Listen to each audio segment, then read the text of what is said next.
Du Nord, ma dynamique de libération s'incarne en un ultime leader. Alors, il libérera avec perfection et en toute autorité le peuple de l'Alliance. Il les ramènera au soleil levant. Il est désigné convenablement en l'honneur de mon nom. Aussi piétine-t-il le gouverneur tout comme s'ils étaient de la boue. Tel le potier pour l'argile, de sûreté en sûreté. Il restaurera la royauté à travers la multitude. Oh, Yahoo, we call to you. Shalom, shalom, Yasharal, paix sur vous, peuple de l'éternel, vous les choisis, Baruch Basham Yahuwah, Barakan Wakam Abayat Yahuwah, Barakin Nafashi At Yahuwah. Je remercie cet internaute pour m'avoir posé cette question, donc sur le passage de Tahalim, Psaume, chapitre 22, verset 32. Ok, je dis, ils proclameront sa justice et ils annonceront au peuple qui va naître ce qu'a fait l'Éternel. Et on voit donc le même témoignage donc réitéré au niveau donc du chapitre 102, toujours le psaume chapitre 102, donc verset 19, que cela soit mis par écrit pour la génération future. Et le peuple qui sera créé l'aura Yahuwah, donc l'Éternel. Je poursuis. Donc on va voir également donc la même réalité que le Messie il a utilisé, notamment donc Matthieu chapitre 21 verset 43. Ok. Voilà pourquoi je vous déclare que le royaume de Alahim, donc il faut bien comprendre que quand on dit Alahim, c'est le doublon donc de l'Éternel et justement la vidéo donc par rapport à cet enseignement arrive après cette vidéo. Donc, je reprends, pardon. Donc, plutôt Matatayar, Matthieu chapitre 21, verset 43. Voilà pourquoi je vous déclare que le royaume de Allahim, donc le doublon de Al ou de Allah ou de Alouar, donc du Tout-Puissant, vous sera enlevé et sera donné à un peuple qui en produira les fruits. Ok? Et donc toujours, donc dans cette lancée, il faut déjà comprendre justement pourquoi est-ce que le Messie lui-même il reprend donc cette réalité pour parler donc à son auditoire en ce temps-là et même toujours d'actualité donc par rapport justement donc à notre réalité. Est-ce que c'est tout le monde qui va être sauvé et qui prendra part justement donc au rétablissement qui arrive? Non, ça sera jamais tout le monde. Donc il y a des gens qui ont été arrachés donc, depuis des générations et des gens vont continuer à être arrachés donc même dans notre génération et même après notre génération. Et donc Matata, il y a ici Matthieu chapitre toujours 21, donc verset 42 cette fois-ci. Je lis directement donc la traduction donc du roi que je suis et donc voici ce que ça dit. Yahweh, donc le Messie, c'est le nom qu'il a porté sur terre, ok. Donc par rapport donc à son œuvre donc de voilà pour prêcher la bonne nouvelle donc de salut dédié donc au Bani Yasharal. Donc je relis. Je reprends, pardon. Donc, Yahweh, donc l'Éternel sauve, c'est son nom, leur dit, n'avez-vous jamais lu dans les Écritures la pierre que les bâtisseurs ont rejetée, celle-là est devenue la pierre principale d'angle, laquelle est le doublage de Yahuwah qui est descendu afin de s'accomplir sous nos yeux. N'est-ce pas merveilleux? Donc, ce passage-là a été justement tiré, donc cet enseignement, pardon, a été tiré donc justement dans des Écritures, donc comme il l'a rappelé lui-même dans Tahalim, donc Psaume chapitre 118, verset 22 à 23. Donc, comme je l'ai promis, l'enseignement sur pourquoi est-ce que le Messie il garde ces attributs-là, ok, que justement donc ceux qui ont été à l'école n'ont pas pu comprendre cette réalité-là. Il faut avoir un lien direct avec ce peuple-là, mais en plus, il faut avoir donc l'onction donc de l'Éternel qui passe par donc le Messie pour justement connaître cette réalité et ensuite donc de pouvoir les transmettre au peuple élu. Donc dans vos Bibles, vous n'aurez jamais donc ces traditions-là parce que ils n'ont pas eu l'accord, l'onction donc de l'Éternel pour traduire donc ce livre-là tout simplement. Donc, pourquoi est-ce que on vit cette réalité? Ok, donc là encore, c'est très simple. Il faut toujours parcourir donc les Écritures pour comprendre cette réalité. La réalité, c'est quoi? On vous donne une loi. On vous dit clairement, avec cette loi-là, vous aurez la prééminence, la prépondérance sur toutes les autres nations. Ok? Et cette loi-là n'a pas commencé avec les Bani Yasharal ou les Israélites. Cette loi-là a commencé déjà à partir donc du premier. Adam, je l'ai donc défini ici. Donc Adam qui s'écrit avec ces trois mots, donc la lettre Aleph, donc la lettre A, la lettre Dalet, donc la lettre D, et la lettre Mam, donc la lettre M. Donc pour dire exactement comme quoi la semence originelle porteuse de multitudes, c'est ce que cela signifie. Ok? Et donc voilà pour Adam, l'histoire avec Adam, vous le savez sans doute, c'est toujours là dans les Écritures, on lui a donné une loi. Ok? Ne fais pas ci, fais ci, ne fais pas ci, fais ci. Et donc lui, qu'est-ce qu'il a fait finalement? Il a trébuché, il est tombé, et qu'est-ce qui s'est passé donc comme un résultat donc de cette désobéissance? Mais justement, il a été chassé. Il a été chassé donc du paradis de l'Éternel. Il a été chassé donc du jardin de l'Éden. Il a été chassé donc de la terre promise.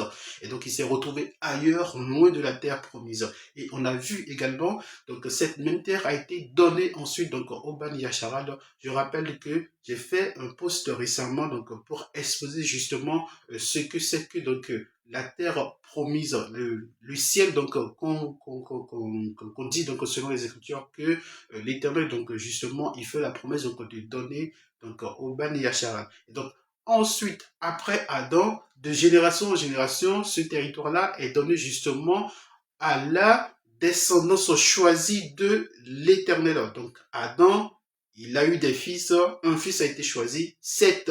Ok, Seth aussi a eu des fils, et donc de génération en génération jusqu'à Noach. Donc Noé également avait habité sur ce territoire-là. Ok, et donc de génération en génération, donc c'est devenu donc avec Sem, et ensuite de génération en génération jusqu'à Abraham, et donc ça, postérité choisie, Yatsakak, ensuite Yaïkab maintenant désormais avec les 12 qu'on appelle désormais les Bani Yasharal, donc les enfants donc du puissant juste depuis ce moment-là. Et donc que s'est-il passé après? On a vu donc leur réintégration donc sur cette terre par justement les œuvres donc de Macha, donc de Moïse.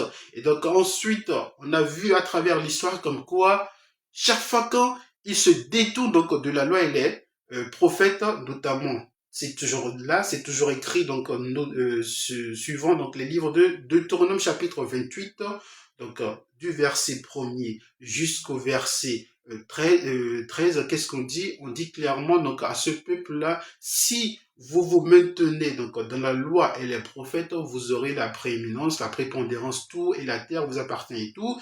Par contre, à partir donc du verset 14, qu'est-ce qu'on voit là-bas? On leur fait comprendre clairement comme quoi s'ils se détournent donc de cette loi du Créateur et donc de ces prophètes, forcément, ils vont connaître la misère jusqu'à être même chassés donc de leur propre terre et donc de toutes les possessions, sachant que toute la terre entière est quand même leur possession, et une seule partie donc de la terre, donc le plein centre de la terre, leur a été donné justement pour qu'ils puissent contrôler toute la terre entière à partir donc de ce lieu-là. Maintenant, quand ils se détournent, ben, ils sont chassés donc de cette terre, et même leur possession donc au milieu donc des nations, donc on leur enlève tout pour qu'ils deviennent justement donc la risée, l'esclave donc du système donc anti-machaïaque. Donc c'est ce qui s'est passé, et donc on a vu pendant donc durant donc l'histoire donc de notre peuple comme quoi il y a eu chaque fois donc des rétablissements. Et donc c'est pour ça que ici donc dans ces passages là on parle donc d'un peuple qui va être justement installé. Ok, donc ce peuple là va être installé, donc qui va l'être, et qui va porter donc des fruits. Donc je vais quand même lire une réalité. Donc nous avons cette réalité notamment dans Yahweh Canaan, donc Jean chapitre 17 verset 3, on nous fait comprendre comme quoi, or la vie irrévocable, donc c'est pour vivre de cette vie qu'on ne peut pas t'enlever, ok, donc illimité sans limitation, donc cette vie là que toi-même tu peux pas décider donc d'abandonner pour un temps soit peu, et pour revenir encore dans la danse. Donc c'est ce que ça veut dire l'explication derrière, donc illimité ou sans limitation. Éternel, donc sans discontinuité. Enfin, éternel, ben, qui va durer pour tout le temps. Ok? Et sans limitation, donc sans discontinuité. Bon, bref. Donc, la vie irrévocable, illimitée et éternelle, c'est qu'ils s'entretiennent à te connaître pleinement. Car, excepté à la rime, donc excepté qui? Excepté le doublon donc de l'éternel, donc du Tout-Puissant, ok? Lequel est donc assurément Yahweh, et donc le Messie lui-même, il se rend témoignage lui-même. Ok? Yahweh, Hamashiach, c'est pas Jésus, parce que c'est l'ennemi qui a encore inventé donc toutes ces choses-là, blasphématoires. Ok? Et donc, le véritable envoyé selon l'alliance éternelle. Donc, on a parlé donc de lui depuis tout le temps, et donc c'est lui, donc à la rime, et d'ailleurs, comme je l'ai promis, la vidéo arrive juste après. Et donc, je reprends donc ce verset. Or, la vie irrévocable, illimitée et éternelle, c'est qu'ils s'entretiennent. Donc ça, c'est la version donc du 1 que je suis, donc avec l'aide donc du Messie, donc de Alachim qui est sur moi. Et donc il m'aide justement à traduire donc le bon rendu que le peuple mérite pour justement s'apprêter, ok, au millénium. Donc, or, la vie éternelle, illimitée et, enfin, la vie irrévocable, pardon, parce que j'ai encore du mal avec tout ce qu'on a appris avec l'ennemi, ok? Donc, plutôt, ici, on reste dans ce cadre-là, ok? Jean chapitre 17, verset 3. Or, la vie irrévocable, illimitée et éternelle, c'est qu'ils s'entretiennent à te connaître pleinement, car, excepté à la rime, ok?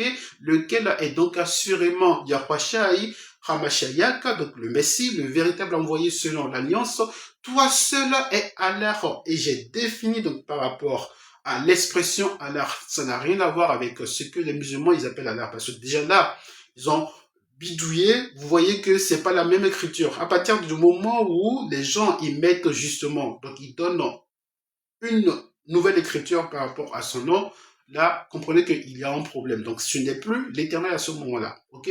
Donc, toi seul est Allah, et Allah se définit comment? L'entité insaisissable, force vitale, guide éclaireur. Il n'y en a qu'une seule entité. Et à partir de cette entité-là, donc l'éternel, tout a commencé.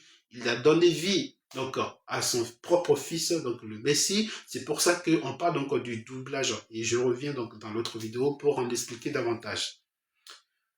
Maintenant, pour conclure donc sur cette question donc de la sœur, ben, on a donc Safar Yashai Yafa, donc Ésaïe chapitre 66, et là, je vais devoir utiliser donc la version limitante donc de l'ennemi, sachant que quand ma version sera là, vous verrez qu'il y a une grande différence par rapport à quoi? Parce qu'il y a des détails qui ont été oubliés, ok? Du simple fait que ces gens-là qui donc faisaient donc ces traductions n'étaient pas conduits par l'Éternel, ok? Donc voici. Donc, Ésaïe chapitre 66, verset 8. Qui donc a entendu pareille chose et qui a déjà vu chose semblable? Un pays peut-il naître en un seul jour? Un pays peut-il naître en un seul jour? Ou peut-on enfanter un peuple en une seule fois? Or, à peine au travail, Tsayuan de Kosinyo a mis ses fils au monde. Et ce passage-là fait référence justement au livre de l'Apocalypse chapitre 12, la femme symbolique de l'Éternel. Ok? Et de son Messie aussi. Et donc forcément, il faut comprendre par là que c'est toujours un seul peuple. Et d'ailleurs, des passages dans les Écritures, notamment dans le soi-disant Nouveau Testament, l'apôtre Jacques rappelle cette réalité. Ok? Donc, dans Jacques chapitre 1, ok? Donc, il parle donc des 12 tribus. Il ne parle pas donc des étrangers. Ok? Parce que génétiquement, l'Éternel ne peut pas se mentir à lui-même. Il a choisi un peuple et c'est sa descendance, postérité choisie justement à qui il adresse donc cette bonne nouvelle. Vous avez également 1 Pierre chapitre 2 verset 9 où on parle de nous en tant que communauté donc de prêtres et donc de rois. Ok? Et ça a toujours été ainsi. Et donc, oui, c'est notre rétablissement qui arrive. Et d'ailleurs, toute cette œuvre que je fais se rapporte justement donc au fait, à cette réalité que nous allons être rétablis. Ok? Mais à quel moment? Donc, il y a des prophéties qui sont données également. Donc, on compte donc les 400 ans d'esclavage. À la fin des 400 ans d'esclavage, le roi donc que je suis, donc bientôt rétabli donc au niveau donc de la couronne de France et aussi donc par l'attribut donc du grand monarque donc au niveau donc de tous les territoires qui nous appartiennent avec justement donc l'installation donc de notre système royal aux quatre coins de la terre.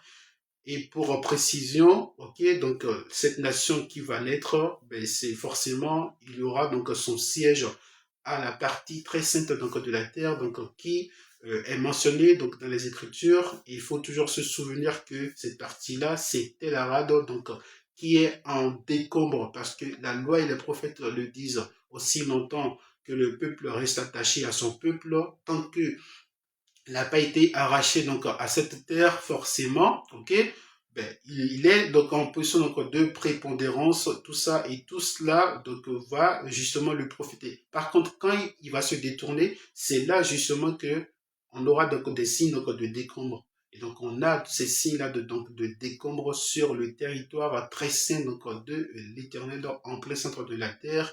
Et juste au nord donc, de cette partie, donc de cette partie très sainte donc, de l'Éternel, vous avez la synagogue de Satan, Apocalypse chapitre 2, verset 9, Apocalypse chapitre 3, verset 9. Ces gens-là qui viendront s'agenouiller, se prosterner devant nous dans très peu de temps. Shalom à vous.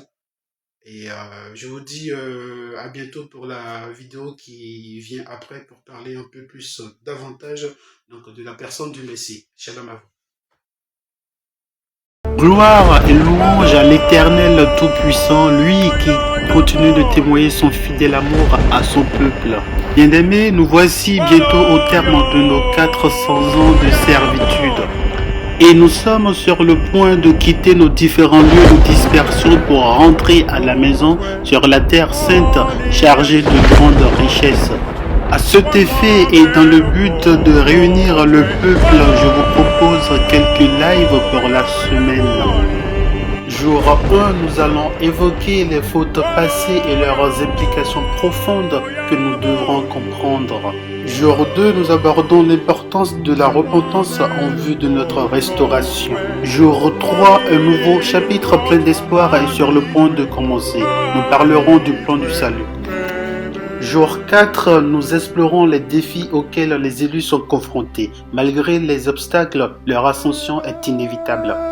Jour 5, nous réfléchissons à l'impact de nos bourreaux, leur influence, bien qu'à résoudre, a façonné notre histoire. Jour 6, nous nous prononcerons sur le retour nécessaire et sincère à la loi et les prophètes.